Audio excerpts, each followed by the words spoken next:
सभी को राम राम। मैं पारस गाबा हरियाणा पानीपत से एक बार दोबारा आप सभी का स्वागत करता हूं आपके अपने YouTube चैनल पर। जैसा कि आप सभी लोग जानते हैं कि हम हमारे चैनल पर गाड़ियों का बिल्कुल ऑनेस्ट ओनरशिप रिव्यू डालते हैं और सिर्फ इसलिए डालते हैं ताकि आप सभी लोग बिना कोई भी पैसा लगाए घर बैठे ही हमारी वीडियो के ज़रिए उनके बारे में सब कुछ जान जाएँ, उनकी सारी बुराई सारी अच्छाई, ताकि कल को जब आप उसको ख़रीदेंगे, अपना पैसा लगाएंगे, घर उसको लाएंगे तो आपको किसी प्रकार का दुख, दर्द, कन्फ्यूज़न या पछतावा ही ना हो कि ये भैया मैंने क्या ले लिया, काश इसके बारे में पहले पता होता। उसी तरीके से आज चैनल पर बिल्कुल ऑनेस्ट ओनरशिप रिव्यू करने वाले हैं। सामने खड़ी the all new Mahindra BE6 EV का ये एक ऐसी कार है जो क्रेटा सेल्टोस के भाव में आई है। ऊपर से उनके जितने फीचर दे रही है या उनसे एक्स्ट्रा ही दे रही है, और रनिंग कॉस्ट इसकी है ही नहीं, जबकि वो पेट्रोल में अच्छा खासा पेट्रोल पी रही है। तो जिसको ये लेनी है या नहीं लेनी, इस वीडियो को देख लो, आखिर में आपका मन फिसलेगा ही फिसलेगा, बदलेगा ही बदलेगा, क्योंकि मेरा भी बदल चुका है कुछ ही देर में। तो सारी बातों के लिए चैनल पर स्वागत करते हैं जतिन जी का। जतिन जी कैसे हो आप? मैं बहुत बढ़िया, आप कैसे हैं? बहुत बढ़िया। समय देने के लिए धन्यवाद। नई गाड़ी की आपको बहुत बहुत बधाई हो। XUV 700 पेट्रोल सर पहले ही ऑन करते हैं, हमारे चैनल पर उसका रिव्यू है। उसके बाद सर ने ये ले ली, आज हमने सर को फिर से इन्वाइट किया, सर ने समय दे दिया। वाह वाह। तो सर गाड़ी से पहले आप अपने बारे में बता दीजिए। मेरा नाम जतिन गुलाटी है, मैं गुड़गांव में ही रहता हूँ और यहीं पे IT प्रोफेशनल हूँ, IT में जॉब करता हूँ। ओके, तो गाड़ी से पहले एक छोटा सा ज्ञान देना है। गुड़गांव आए हैं आज हम, चौथी बार ये वीडियो शूट चल रहा है, क्योंकि हर बार गैजेट्स टेम्परेचर में हीट हो गए क्योंकि पेड़ नहीं मिल रहे थे। आखिर में ये पेड़ मिले हैं, ये प्यारी सी जगह मिली है 2 घंटे के एफर्ट के बाद। अब ये वीडियो बनेगी तो भाई पेड़ लगाओ, दुनिया को बचाओ। बिल्कुल। EV कार भी लो, इसीलिए लो। बाजी, जब आपने इसका डिसीजन लिया कंफ्यूजन हुई होगी, क्योंकि इसी बजट में एक MG विंडसर और विनफास्ट की EV भी आती है जो अंडर 20 लाख आ जाती है। हाँ जी। तो आपने उस बीच BE6 को क्यों चूज किया? पहला क्वेश्चन तो यही है। बिल्कुल, मैंने यही तीनों गाड़ियाँ देखी थी वैसे इन जनरल। जब विंडसर देखने गए, वो बहुत बिकती है गाड़ी, बहुत अच्छी है, लेकिन हमें उसका डिज़ाइन ज़्यादा पसंद नहीं आया। ओके। किसी को पसंद आती, किसी को बिल्कुल पसंद नहीं आती, तो हम शायद दूसरी साइड में ज़्यादा। बिल्कुल।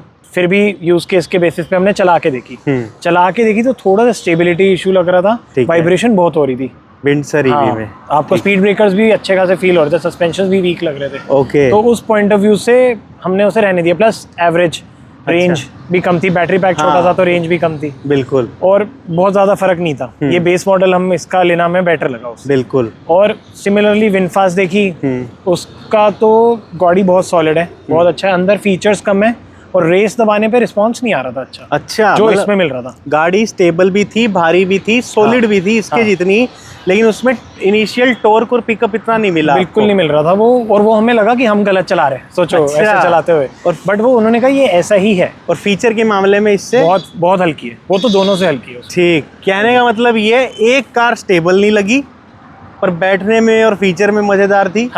दूसरी कार स्टेबल थी लेकिन फीचर कम थे और पुश नहीं दे रही थी। बिल्कुल। इसने दोनों दे दिए। इसने दोनों दे दिए। ठीक। तो ये कितने किलोवाट का पैक है? ये 59 किलोवाट का पैक है। ये पैक 1 है, 59 किलोवाट, सबसे बेसिक वेरिएंट, सबसे बेस वेरिएंट है। अरे EV गाड़ियों में बेस वेरिएंट मिल रहा है सर को। पहले लोगों ने पैक 3 लिए, मोटे पैसे लगाए, बुकिंग भी करी। बिल्कुल। तो इसकी कोई बुकिंग थी ना, सबने इतना उसमें पैक 3 और बैटमैन एडिशन इन सब में लगे हुए थे कि हमें इसकी तरफ ध्यान नहीं जा रहा था लोगों का। फिर हमारा जो यूज केस था प्लस हमारा बजट था, उसके हिसाब से पैक 1 फिट बैटरी थी। और ये कितने का ऑन रोड आया? ये 18 में आ गया। 18 लाख में गाड़ी ऑन रोड आ गई। बिल्कुल। मैंने बोला था ना, क्रेटा सेल्टोस के पेट्रोल वेरिएंट्स आते हैं, ऑलमोस्ट वही पड़ती है ये, और ऑलमोस्ट इतने ही फीचर देते हैं, सारे बताऊंगा। तो 18 लाख रुपए में आपको पैसे कैसे मिलेगी? वो डिस्काउंट ऑफर कर रहे हैं? एक तो इसमें RTO नहीं है। अच्छा। अगर आप दिल्ली, UP, पंजाब यहाँ से लेते तो यहाँ RTO नहीं है, तो वैसे ही हमने भी ली, RTO नहीं लगा। रजिस्ट्रेशन चार्जेस लगते हैं बहुत मामूली से। प्लस महिंद्रा खुद से डिस्काउंट चला रही थी। दिसंबर 2025 मॉडल है, उठाया हमने 2026 में। अच्छा। तो जो दिसंबर, उसमें लाख रुपए का वैसे डिस्काउंट, कॉर्पोरेट का अलग, लॉयल्टी का अलग। तो XUV है ही हमारे पास। XUV 700 है, लॉयल्टी बोनस लेंगे, IT सेक्टर में कॉर्पोरेट डिस्काउंट भी लेंगे। तो उस वजह से मोटा मोटी 1.5 लाख तो वैसे और कम हो गए। तो वो अच्छी विंडो पे लेना हम बजट वालों के लिए थोड़ा सा। और कोई अपडेट भी नहीं आया 2026 में ऐसा कि 2025 को ना ले? कुछ नहीं अपडेट आया, कुछ भी अपडेट नहीं आया। तो 18 लाख में ये तो आ गई भाई ऑन रोड। रनिंग कॉस्ट इसकी बहुत कम है, एग्जैक्ट पूछूंगा कितनी है, लेकिन अब बेस वेरिएंट में जनरली चीजें मिलती नहीं। इसमें क्या क्या मिला? कैमरा हमारा छाया में रहेगा, वर्बली बातें करेंगे, समझ लेना दूर से ही, है ना। हाँ जी। आ जाओ सर, आप इधर आ जाओ, आपको धूप में ला सकते हैं। बिल्कुल। आपको बेस वेरिएंट में क्या क्या मिला? जनरली कुछ नहीं एक मिलता। तो ईवी का बेस वेरिएंट और पेट्रोल के बेस वेरिएंट में बहुत फर्क है। ओके, ये भी मेरे को लेने के बाद समझ आया, ठीक है। क्योंकि ईवी में इंजन कॉस्ट और वो तो है ही नहीं कंपनी को, तो वो फीचर्स और सॉफ्टवेयर बहुत अच्छा देते हैं, कोशिश करते हैं अच्छा देने का। अब इसमें क्या है, इसमें अब आप ये समझो कि मुझे इसमें ऑटोमेटिक रेन सेंसिंग वाइपर्स मिले हुए हैं जो मिड वेरिएंट में आते हैं। ऑटोमेटिक रेन सेंसिंग वाइपर मिल गए और ऑटोमेटिक हेडलैम्प्स मिले हुए हैं। बेस वेरिएंट में। ऑटोमेटिक हेडलैम्प्स भी मिल गए, बिल्कुल, ठीक है। और टायर बेस वेरिएंट में 19 इंच का मिला है। 18 इंच है ये। 19 इंच पैक 1 अबव में आता है, इससे जो एक हल्का ऊपर है। पैक 1 अबव में 19 इंच आता है, इसमें 18 इंच है। इसमें 18 इंच है। XCV 9S, हाँ उसके टॉप वेरिएंट में भी 18 इंच का एलॉय है। बिल्कुल, और मैं प्रेफर भी 18 ही करता हूँ कि जो मार्केट में वाइडली अवेलेबल वाला हो। हाँ, 19 फिर कल को मिले ना, महंगा भी तो महंगा भी मिलता है ना। और अगर बात करें चाबी कैसी आती है? चाबी यही देखिए, ये चाबी आती है भाई साहब, lock unlock, boot open, boot unlock, और यहाँ से कार स्टार्ट। क्लाइमेट मतलब कार स्टार्ट होके एसी चला देती है ना, एसी इस चला बटन देती से। है। देख लो, ये कार स्टार्ट हो जाएगी, एसी चला देगी, बेस वेरिएंट। बिल्कुल। अभी रुको, अभी और भी चीजें नजर आएंगी। अब इसको किया मैंने अनलॉक, और अनलॉक करने के बाद इसके अंदर आपको बाहर से कोई काम नहीं कराना। चारों पावर विंडो, ORVM एडजस्ट हो जाते हैं, रिट्रैक्ट हाथों से होंगे। हाथों से होंगे। और ये थोड़ा सा अगर आप देखोगे इसका ORVM थोड़ा बड़ा है। अच्छा, ORVM थोड़ा बड़ा है, तो आप फिर हाथों से करने में हाथों से करने में जोर नहीं है, लेकिन आपको ध्यान रखना पड़ेगा कि जब आप कोई नॉर्मल गाड़ी चलाते हो तो उसमें इतना डिस्टेंस बहुत है, इसमें थोड़ा 19-20 का एक्स्ट्रा रखना पड़ेगा। हाँ भाई, भीड़ी जगह में पार्क करनी है तो ध्यान रखना पड़ेगा। अंदर देख लो, स्टीयरिंग पे माउंटेड कंट्रोल्स है। हॉर्न ये इसी में मिला था, ये अपग्रेड हुआ है? हॉर्न यही है, अपग्रेड कुछ नहीं है, ऐसा ही हॉर्न है, साइड से और मिड से दोनों से। और यहाँ आपको दोनों इंस्ट्रूमेंट क्लस्टर मिलते हैं। पाजी, आप एक बार इंस्ट्रूमेंट क्लस्टर स्टार्ट कर दो। हाँ जी। और देखो, कहीं ना कहीं ऑटोमेटिक कार ही मिल गई 18 लाख रुपए में। चाबी देंगे, 18 लाख में ऑटोमेटिक कार ही मिल गई पाजी। और यहाँ पे हाइट एडजस्टमेंट वाली सीट मिल रही है बेस वेरिएंट में। और वहाँ पे देखो स्क्रीन मिल रही है, और स्क्रीन में एप्पल कारप्ले, एंड्रॉइड ऑटो सब कुछ है। उसके अलावा आपको वहाँ तक भी नहीं जाना पड़ेगा। इसमें आपको ऑलरेडी यूट्यूब, जियो हॉटस्टार, ये सारी एप्लीकेशंस चलती हैं OTT प्लेटफॉर्म। अच्छा, और इसमें फिर हॉटस्पॉट देना पड़ता है इसको? नहीं, इसमें अपनी सिम है, जियो की ये सिम देते हैं। इसमें अपनी सिम है। और यहाँ पे ना रियर पार्किंग कैमरा मिल रहा है, 360 नहीं मिल रहा। हाँ जी। उसका बटन भी ऐसे है जैसे, पता नहीं भाई साहब, आप ये लगा लो, मैंने वो बटन दबा दिया जहाज जैसा। तो रियर पार्किंग कैमरा की क्वालिटी भी अच्छी लग रही है ना। हाँ, बहुत बेटर है इसमें। सर ईवी में ना इंजन ना हैंड ब्रेक, पार्किंग का बटन है, P वो प्रेस कर दो अपने, ठीक है, हैंड ब्रेक लग जाती है। पता है कि, और ये इसमें मोड्स भी हैं, ड्राइव मोड्स हैं, ड्राइव मोड्स भी हैं बेस वेरिएंट, और बहुत रिस्पॉन्सिव मोड्स हैं।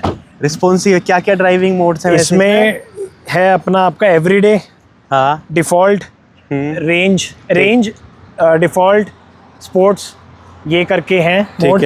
और अब तो अपडेट्स आने के बाद कस्टम मोड भी आ रहे हैं कि आप अपने हिसाब से सेट कर सकते हो। अच्छा, इसमें परफॉर्मेंस डिफरेंट होती जाएगी। देखो, इसमें DRL इतने जलेंगे, जनरली वो पूरे जलते हैं, पीछे से भी कनेक्टेड नहीं है, हाफ कनेक्टेड है काइंड ऑफ, है ना। और इसमें फ्रंक मिलता है। फ्रंक लोगों को पता ही होगा कि बूट आगे स्पेस होता है, और इसमें एरोडायनेमिक्स के हिसाब से ये चीज़ें डिज़ाइन है, हाथ आर पार हो जाता है। बिल्कुल, है ना। पाजी, पहले तो बता दो इसकी मोटर के बारे में। अब बेस वेरिएंट है, इसमें तो छोटी मोटर या हल्की मोटर दे दी होगी ना। जो इसके टॉप तक चलते हैं, इसमें 2 वेरिएंट्स आते हैं, 59 और 79। 59 सब वेरिएंट्स में चलता है, 79 आपको और एक्स्ट्रा पैसा देके पैक 2 से शुरू हो जाता है। ओके। इसकी क्लेम्ड रेंज कंपनी 550 करती है, 500 के आसपास, उसकी 600 प्लस करती है। मतलब जो 79 किलोवाट है वो 629 किलोमीटर तक क्लेम्ड रेंज है।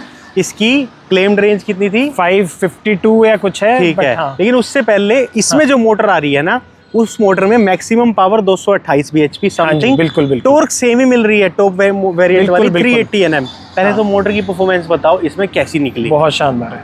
मतलब मेरे पास दूसरी गाड़ी XUV है जो खुद में बहुत शानदार गाड़ी है चलाने में। हाँ। लेकिन EVs अगर एक बार आप चला लो, हाँ, तो बहुत मुश्किल है वापस पेट्रोल गाड़ी चलाना। ये मेरे को लगता था कि मैं शायद नहीं कर पाऊंगा, पेट्रोल चलाता हूँ कहाँ, EV इतनी पावर नहीं होगी, बट पूरा उल्टा है। पूरा इसमें जो पावर, कोई लैग नहीं है, कोई बैक गियर आप अपने लग स्विच नहीं होने, चाहे ऑटोमेटिक में हो। हाँ। इसमें मोटर, इंजन नहीं है, सिर्फ मोटर चलती है, आप बस रेस दो, रिस्पॉन्स मिलता है, इंस्टेंट टॉर्क मिलता है, और किकबैक पूरी तगड़ी मिलती है पूरा। और वो इस रेंज में मिलना, हाँ, वो बेस वेरिएंट में वो बूस्ट मोड वगैरह तो नहीं होगा? बूस्ट मोड भी है और 1 पेडल ड्राइव भी है। बूस्ट मोड जो है इसका, उसको एक बार प्रेस करो, ओवरटेक वगैरह करना है, ओवरटेक तो क्या, वो गाड़ी तो बहुत पीछे रह जाएगी। ठीक है। बहुत ही अलग लेवल की स्पीड आ जाती है इसमें। ठीक है। बहुत ज्यादा इंस्टेंट टॉर्क, इमीडिएटली सो कुछ 6 से 7 सेकंड। दूसरा वन सिंगल पेडल क्या बताया आपने? सिंगल पेडल ड्राइव एक है फीचर, वो हम कम यूज करते हैं, लेकिन उसमें क्या है कि आपका ब्रेक पे भी पैर लगाना जरूरी नहीं है, जैसी रेस छोड़ोगे ब्रेक लग जाएगी। अच्छा, ट्रैफिक वगैरह में चलाने ब्रेक में सिंगल पेडल है। हाँ, वो जैसे आइस इंजन अपने आप गियर्स के साथ ब्रेकिंग सी काइंड ऑफ लेते थे, अब इसमें मोटर अपने आप ब्रेकिंग ले लेती है। ट्रैफिक हुआ, बहुत ट्रैफिक है, आपको सिर्फ रेस दबानी है, जैसी रेस छोड़ोगे ब्रेक लग जाएगी। आपने टॉप स्पीड कितनी चलाई? मैंने वैसे तो सबको स्पीड लिमिट में ही चलानी चाहिए, लेकिन ये दिल्ली मुंबई एक्सप्रेसवे में मैंने इसको 180 टच करा था। मैंने 180 टच किया और उनको भी ज्यादा फील नहीं, उनको लगा 140 पे चल रही होगी। ठीक। और ये बहुत अच्छी स्पीड, स्टेबल थी उस टाइम, बहुत स्टेबल थी। मेरे को आराम से लग रहा था 200 टच हो जाएगी, बट खुद से हमने थोड़ा फिर स्लो करी। पर कमाल है। और इसके अलावा मोटर को लेके कुछ और बताना चाहते हो? बिल्कुल, सब अभी परफॉर्मेंस तो बहुत अच्छी है। मेरे जैसा लड़का इसमें बैठेगा और ये पैडल इतना दबता है, ये तो देने लायक ही नहीं है किसी को। ये है कि आप बहुत सोच समझ के देना किसी और को, क्योंकि अगर कोई भारी पैर वाला बैठ गया, जो पंजा एकदम दाबने वाला बंदा हो, वो संभलेगी नहीं, उससे संभलेगी नहीं। ऑल्दो गाड़ी स्टेबल है, लेकिन इतनी स्पीड की इस रेंज में आदत ही नहीं होगी, उसको लगेगा हल्का है। रेंज आपको 550 कंपनी ने बोली, आपकी कितनी निकलती है? 550 तो नहीं होती। अच्छा। तो इसमें जो रेंज है वो आपको, अब एसी चल रहा है बहुत, और स्टार्टिंग में और ऑटोमेटिक एसी चलाते हैं ताकि गाड़ी ठंडी रहे, तो हम 400 के आसपास देती है तब भी। With AC city drive, mostly city होगा ये? मोस्टली सिटी से बाहर जाएंगे 350 से 400 के बीच में आएगी। अभी मैं लेकर भी गया था। ठीक है। सिटी से बाहर स्टार्टिंग में मेरे को अंदाजा नहीं था कि इसको हाईवे पे कैसे खींचते हैं, मैंने खींच दी तो रेंज एकदम ड्रॉप हो रही थी, मेरे को डर लगा 250 भी नहीं देगी। अच्छा। फिर हम थोड़ा रुके, एक आध और कोई ईवी ओनर से बात करी जो एक्सपीरियंस थे, उनके पास भी V60, उन्होंने कहा इसको आप क्रूज सेट कर दो 100 पे। ओके। फिर आप जो देखना रेंज। उसके बाद भी मैं जयपुर तक ले गया, यहाँ से 100 किलोमीटर और बचे हुए थे जयपुर पहुंचने के बाद। कहने का मतलब सिटी में 400 किलोमीटर की विद एसी लोडेड कार, 4 बंदे बैठ के 400 किलोमीटर निकाल, मतलब ऑन एन एवरेज हर दिन 4 नहीं बैठेंगे, कभी 2 कभी 1, तो 400 मतलब रीजन यूज होगा सिटी में तो 400 किलोमीटर देगी बहुत आराम से विद एसी। पीक गर्मियों में, सर्दी में, सर्दी कह रहा हूँ, हाईवे पे 350। और कैसे चलानी? 100 पे, 100 की स्पीड पे 100 की स्पीड पे 350 से शायद थोड़ा आप ऊपर भी ले जाओगे। ठीक। हाँ, लेकिन 350 लेकिन अब बंदा तो दबाएगा। अब कितनी चली जाएगी? अब ये मुश्किल से मेरे को लगता है 270, ये विंडसर की नॉर्मल रेंज में आ जाएगी। मुश्किल से 270 है अगर आप इसको पागलों की तरह चलाते हो। बिल्कुल। चलानी नहीं चाहिए, लेकिन कभी कभी चलानी भी चाहिए। ये गाड़ी है वो, ये गाड़ी है। तो ये तो हो गया रेंज। अब आपको इसके साथ चार्जर कौन सा फ्री मिला? चार्जर एक ये फ्री देते हैं 3.3 किलोवाट वाला। और आपने खरीदा कौन सा? मैंने कुछ नहीं खरीदा जी, उसके 50,000 एक्स्ट्रा मांग रहे थे महिंद्रा वाले, 7.2 किलोवाट का। घर पे आके पूरा चेक करके वही लगा के जाते। मैंने कहा 50,000 के बदले मैं घर पे ही खुद से तार वाला सिस्टम लगा के, एक 16 एम्पियर का प्लग लगता है, उसमें प्लग में फिट करा, चार्जर लगा दिया। भाई 3.3 किलोवाट का चार्जर है, पोर्टेबल है, कहीं भी साथ ले जाओ, प्लग में लगता है। बस सर ने अपने फ्लैट से, वैसे फ्लैट वालों को जो फ्लैट में रहते हैं उनको सूट भी वही 3.3 कर रहा है। हाँ, क्योंकि भाई उसकी वायर फ्लैट से पहुंचाओ नीचे, बिल्कुल, और वहां पे अपना चार्ज करो। उसकी एक्सटेंशन कॉस्ट कितनी आ गई होगी? मुश्किल 150 रुपए, 170 रुपए मीटर की तार आती है। ठीक है। खुद से ही मैंने 5,000 में घर में ही सेटअप कर दिया। 5,000 में भैया घर में हो गया। लेकिन अगर आप उसको 11.5 किलोवाट या 7.5 किलोवाट तक ले जाते हो तो कॉस्टिंग बहुत मोटी आएगी इंस्टॉलेशन की भी। वो कितने घंटे में इसको फुल चार्ज करती है? वो 7.2 वाली जो कंपनी है वो 9 घंटे में कर देती है फुल। नहीं, 3 वाली जो आपके 3 वाली तो पास सर ज्यादा लेती है बहुत। कितना? वो कहते हैं कि कई लोग 24 घंटे कह रहे थे। मैंने एक बार करी है, इसको लगे थे 18 से 19 घंटे। 20 घंटे से आप थोड़ा कम में पूरी हो गई थी। मैंने 4% पे लगाई थी। 4% पे लगाई थी। 4% तक रिस्क लेके चले गए आप? हैं? मैं 4% पे तब आया था जब मैं बिल्कुल घर के पास था। इतना हमने अंदाजा लगा लिया। वैसे अब हमने घर पे बना लिया, 50 से नीचे हम जाने नहीं देते गाड़ी। अब 50 से नीचे नहीं जाते क्योंकि टाइम बहुत लगता है। चले गए और 4 से 100 पे भैया की 19 घंटे में आ गई। हाँ, ये भी सही है। 19-20 घंटे लगते हैं डिपेंडिंग, फिर भी 24 घंटे फुल में होती है। अब आ जाओ कि ये सपोर्ट मैक्सिमम कितने वोल्ट का चार्ज करती है, क्योंकि बेस वेरिएंट है। ये बेस है, फिर भी ये 130 तक तो मैंने लगाया हुआ है। कंपनी शायद 140 से 170 के बीच में कुछ है, वो मुझे याद नहीं है, लेकिन उतना कलेक्ट। वैसे ये बेस वेरिएंट है तो 130 किलोवाट तक का चार्जर सपोर्ट इजीली कर देती है। वो कितने घंटे में चार्ज करता है? उससे मैंने अभी ही जयपुर में चार्ज करी है। हम लंच के लिए रुके थे तो हमने पहली बार ऐसे बाहर लगाई, एक दूसरी बार लगाई थी। तो जब लगाई तो हमारे को लंच करने में 1 घंटा लग गया, लंच मॉल वॉल घूमे। गाड़ी 40 मिनट में चार्ज होगी। गाड़ी 40 मिनट में। और वो कितने % पे लगाई थी आपने? वो मैंने लगाई थी 18 पे। देखो ये 80% तक अलग स्पीड पे चार्ज होती है। उसके बाद थोड़ी स्लो चार्जिंग होती है। तब भी 40 मिनट लगे थे पारस जी। तब भी सर को 40 मिनट लगे, यानी मतलब टॉप अप मिल जाता है कहीं ना कहीं। हाँ, अब ईवी इंफ्रास्ट्रक्चर काफी अच्छा हो गया है। ठीक है। और उसके अलावा आप एक चीज और बता दो, कॉस्टिंग आपकी घर वाली चार्जिंग में कितनी आ रही है? हाँ, ये मैंने थोड़ा निकाला था। अगर आप इसका हिसाब लगाएं, घर पे अगर अपनी नॉर्मल यूनिट से इसको चार्ज कर रहे हैं तो 7 से 8 रुपए यूनिट के हिसाब से रेट पड़ता है। और 59 किलोवाट आवर को जितनी यूनिट लगती है उसका मोटा मोटी 450 से 500 रुपये, बहुत ज़्यादा अगर मैं मान के चलूँ तो 500 रुपये लगेंगे फुल चार्ज में। 500 रुपये में फुल चार्ज होती है और 400 किलोमीटर चलती है। 400 किलोमीटर चलती है। 1.25 रुपये हो गया मोटा मोटा। 1.25 रुपये हो गया। दिल्ली में चार्ज करूँगा वहाँ थोड़ा सब्सिडाइज है। हाँ। तो वहाँ तो बिल्कुल 80 पैसा, 70 पैसा, 90 पैसा ऐसा चलती है। और दिल्ली में तो घर की बिजली भी कुछ यूनिट तक फ्री होती है। बिल्कुल, उसमें जो चार्ज कर ले वो तो है ना। और गांव में आ जाओ, सोलर ही लगा लेते हैं। बहुत बढ़िया है, अब बिल्कुल मुफ्त चलते हैं। अब तो फ्री है बिल्कुल, क्योंकि हमारे गाँव में कुछ लोगों ने ऐसा किया हुआ है। बहुत ठीक है। और इसको बाहर चार्ज करते हैं तो असली कॉस्ट आती है। तो कितनी है? अभी जैसे मैंने इसको लगाई थी तो मेरे 1300 रुपये लगे थे 80% चार्ज करने में से। वही 18 से 100 उसको चार्ज करने में मेरे 1200-1300 रुपये लगे थे। 18-19 रुपये लगे 400 किलोमीटर की रेंज लेने में। तो 3.5 रुपये, 3 से 3.5 रुपये। हाँ, तब भी आप पेट्रोल से तो मुकाबला नहीं कर सकते। आपकी हाइट कितनी है सर? मेरी सर 5'11". मेरी 5'10" है। हाँ। अब ना मुझे जो फील हुआ, बाकी अपनी आपके साथ सुबह से घूम रहा हूँ। हाँ जी। तो जैसे मैं घुसता हूँ ना तो ये थोड़ा सा ऐसे घुसना पड़ता है। बिल्कुल। हेडरूम इस कार में फ्रंट और रियर थोड़े से मुझे कम लगे।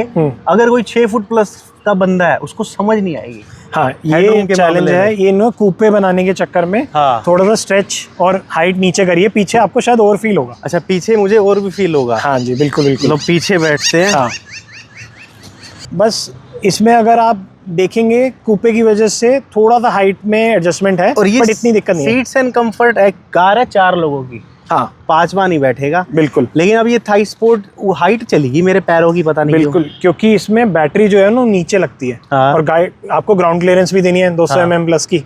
तो उसके चक्कर में क्या सबसे ज्यादा सैक्रिफाइस ये होगा, सीट से ठीक बैठने पैर रखने का रेशो। कहने का मतलब ये है कि बैटरीज जो नीचे है उसकी वजह से रियर सीट कंफर्ट घटा हुआ है। थोड़ा आपको लॉन्ग डिस्टेंस में फील होगा। और हेडरूम थोड़ा कम है, थोड़ा सा, पर इतना हेडरूम का इशू फिर भी नहीं लगेगा जितना अंडर थाई का लगेगा। तो लॉन्ग रूट पे पीछे वाले बैठ के आके क्या बोले? पीछे वाले जो हैं वो अपना हमें यही बोल रहे थे आके कि थोड़ा सा कोशिश कर रहे थे आगे ही बैठ जाए। बारी लगा रहे थे कि थोड़ा सा डिस्कम्फर्ट तो है, और दूसरी गाड़ी एक्सयूवी है तो उनको आदत भी उसकी लगी हुई है, तो उससे थोड़ा सा डाउनग्रेड करना पड़ा कंफर्ट में। 19-20 ऐसा नहीं है कि सीट बहुत कंफर्टेबल बनाई है। फ्रंट में इतना इशू नहीं है, लेकिन अंडर थाई रहेगा कांस्टेंट। अंडर थाई रहेगा, दोनों का इशू है। ठीक है। बेस मॉडल में 4 स्पीकर प्लस 2 ट्वीटर्स सिस्टम आता है। स्पीकर इसके काफी बुरे लगे मुझे। काफी बुरे लगे, और ये मैं फर्स्ट सर्विस में दिखा के भी आया हूँ, और उन्होंने बोला है कि आपकी नहीं है, औरों की भी कंप्लेंट आ रही है जिनका बेस मॉडल है, और ये 9E में भी आ रही है। तो करना क्या है? वो रिप्लेस करेंगे। वो कहते हैं उन्होंने स्पीकर मंगवा लिए हैं। ठीक है, हम नेक्स्ट विजिट में जाएंगे तो स्पीकर 4 चेंज करवा लेंगे। 4 स्पीकर और 2 ट्वीटर आते हैं इसमें। स्पीकर अच्छे नहीं है, और बाहर से आप चेंज भी नहीं करा सकते। वो डर है सर कि ईवी गाड़ी है, कपलर टू कपलर बोलोगे भी तो एक बंदा सोचता है ईवी में चेंज नहीं कराना। सर कराना भी नहीं चाहिए मेरे ख्याल से। अच्छा, इसकी बैटरी कितनी वारंटी मिली हुई है आपको? इसको बैटरी की इन्होंने 15 साल की वारंटी दी है, मतलब लाइफ टाइम। फर्स्ट ओनर को 15 साल की मिली है। गाड़ी की ये इंक्लूडेड 3 साल की देते हैं।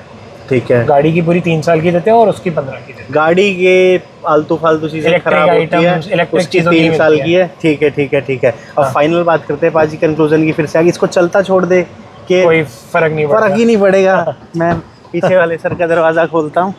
एक ना इसके अंदर ये वाले डोर हैंडल्स हैं। ठीक है, सबको बता दूं ये स्पोर्ट्स कार बेस्ड है, तो उस हिसाब से डोर हैंडल्स है। ये मैम को एनोइंग नहीं लगे होंगे ये ये चीज़ हाँ ये थोड़ा टाइम लगता है एडजस्टमेंट में। लोग क्या इसकी करते हैं, रिलायबिलिटी का नहीं पता। हाँ अभी तो सही चल रहा है, और हाँ। वहाँ पे भी वो कह रहे थे अभी तक उन्हें ज़्यादा कंप्लेंट इसकी नहीं आई है जितनी स्पीकर की आ गई है। स्पीकर की और इसमें ये है कि कई लोग जब बैठते हैं वो इसको पकड़ के बंद करते हैं, कभी मैं भी बंद नहीं वही होता। कर रहा था। यहाँ पे एक हुक है, यहाँ पे हाथ डाल के बंद होता है, यहाँ से नहीं तो बंद ही नहीं होगा, होगा। यहाँ से खुलेगा, इससे बंद करोगे तो वो लॉक ही नहीं हो पाएगा। और ओनर को ही टेंशन होती रहेगी कि यार ये तोड़ देगा। सही बात है। आ जाओ सर। जी। तो इतनी सारी अंदर की बाहर की बातें करने के बाद सर से मैं फाइनल बात करने वाला हूँ, लेकिन वो जाने से पहले जाएं, चैनल को सब्सक्राइब करें, सर को धन्यवाद करें, कॉन्ग्रेचुलेशंस करें नई कार को, और सर की वीडियो पूरी अच्छी लगी हो तो इसको हाइप करें वीडियो को, और जो भी आप कमेंट करना चाहते हो हमारे बारे में अच्छा या इम्प्रूव करने के लिए कुछ, हम वो भी पढ़ेंगे, हमें वो भी करें। तो सर इतनी सारी अंदर की बाहर की बातें करने के बाद अब तो एक फाइनल बात बता दो कि महिंद्रा BE6 को लेकर स्पेशली पैक 1 सुखी हो या दुखी, सज़ा मिली या मज़ा, सबको क्या सलाह दोगे? पैसा है इस पे लगाएं या रहने दें? पैसा लगाना चाहिए। ईवी फ्यूचर बन रहा है धीरे धीरे, सरकार भी इंफ्रास्ट्रक्चर हेल्प कर रही है, तो ईवी गाड़ी आपकी सेकंड या थर्ड कार होनी चाहिए। ओके। हाँ, फर्स्ट कार में आपको थोड़ा रेंज एंग्जाइटी और वो सब रहेगा, बट आपकी सेकंड कार होनी चाहिए। और महिंद्रा बहुत अच्छी गाड़ियाँ बना रहा है, उन्हें टेस्ला वगैरह जो ये फलाने आ रहे हैं, हाँ। कोई कंपटीशन का डर है भी नहीं, दिखता सही है। बात है। तो उसी हिसाब से डिज़ाइन भी दिखता है, तो सही वो सब बहुत अच्छा है। ग्लिचेस मैं सुन रहा था कि बहुत सारे आते हैं लेते हुए, हम भी थोड़ा कॉन्शियस थे कि आएंगे कि नहीं, बट अभी तक टचवुड कोई ग्लिच नहीं आया है, बहुत अच्छी चल रही है। मोबाइल एप्लीकेशन भी बहुत अच्छी है इनकी, हाँ आप बता रहे थे ट्रैक हो जाता है सब ट्रैक हो जाता है, कोई निकल रहा है, कोई और किसी को चाबी दे दी वो चला रहा है, कैसी परफॉर्मेंस है, क्या स्पीड कर रहा है, कितना ओवर स्पीडिंग कर रहा है, सब आता है।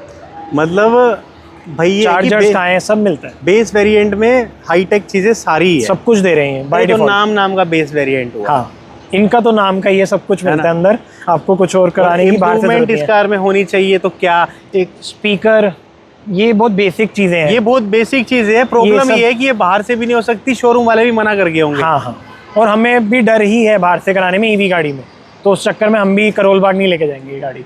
एयरबैग वेयरबैग बिल्ड सब क्वालिटी सब वो तो 5 स्टार, वो सब ये सेफ्टी का ध्यान रखते हैं। बस हाँ, थोड़ा अंडर थाई सपोर्ट है, क्योंकि ये गाड़ी की रेंज बहुत अच्छी दे रहे हैं, बट आपको जब बैठना होगा इसमें तो लॉन्ग डिस्टेंस में थोड़ा सा इशू आ सकता है। थैंक यू सर, मज़ा आ गया, और आपकी Always। कार देख के उससे भी ज़्यादा मज़ा आया। आपको भी मज़ा आया हो तो वीडियो को लाइक करना, जिससे ज़रूरत हो शेयर करना, और 18-20 लाख का बजट है तो ये कार देख के आओ, क्या पता आपके शहर में भी डिस्काउंट पे मिल रही है और बुकिंग भी ना हो। ईवी कार्स की वीडियो थोड़ी लंबी हो जाती है क्योंकि उसमें बताने लायक बहुत कुछ है। बहुत कुछ है। मैं पूछते हुए नहीं थकता, बताने वाला बताते हुए नहीं थकता, क्योंकि इनके फर्स्ट एक्सपीरियंस है सभी के, और सभी के एक्सपीरियंसेस डिफरेंट है। इसकी रेंज भी सबकी डिफरेंट आएगी, कोई कहेगा कुछ, कोई कहेगा कुछ। तो ईवी कार्स के अभी टेस्टिंग रिव्यूज़ है सभी के, तो सबकी रिव्यू की मान्यता बहुत अच्छी है। जो जैसा बताता है मुझे बहुत अच्छा लगता है, और मैं सबसे मिलता रहूँगा और भी रिव्यूज़ लेता रहूँगा। थैंक यू सर, आपकी लॉन्ग टर्म रिव्यू में मिलते हैं। Thank you for watching, kindly subscribe. आप भी अपना रिव्यू देना चाहते हो, हमें व्हाट्सएप करो, इंस्टाग्राम करो, मेल करो, कुछ भी करो, हम आपके साथ फटाफट कनेक्शन बना के फटाफट रिव्यू करेंगे। Thank you for watching, kindly subscribe.